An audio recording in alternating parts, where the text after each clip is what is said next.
అక్కడ వెళ్ళినాక పొరపాటున మీ ఓటు ఎవరైనా వేసేసారని చెప్పారనుకోండి, మీ ఓటు లేదన్నారు అనుకోండి, అప్పుడు ఏం చేస్తారు?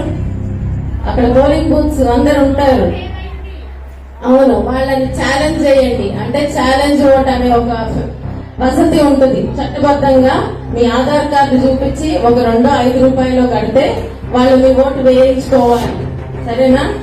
తర్వాత అది ఓకే, మీ ఓటు ఉంది కానీ ఎవరో వేసేసారు అన్నారు అనుకోండి, అప్పుడు ఇంకొక ఫెసిలిటీ ఉంది, దాన్ని టెండర్ ఓట్ అంటారు. అది కూడా మీరు వేసే రావాలి. ఒకవేళ ఒక పోలింగ్ బూత్ లో 100 ఓట్లలో 14 ఓట్లు టెండర్ ఓట్స్ పడి ఉంటే అక్కడ రీఎలక్షన్ జరుగుతుంది.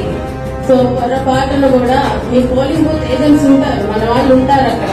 ఒకవేళ వాళ్ళు అటో ఇటో వెళ్ళినా ఏం జరిగినా కూడా మీ ఓటు మాత్రం వేయించుకొనే రండి.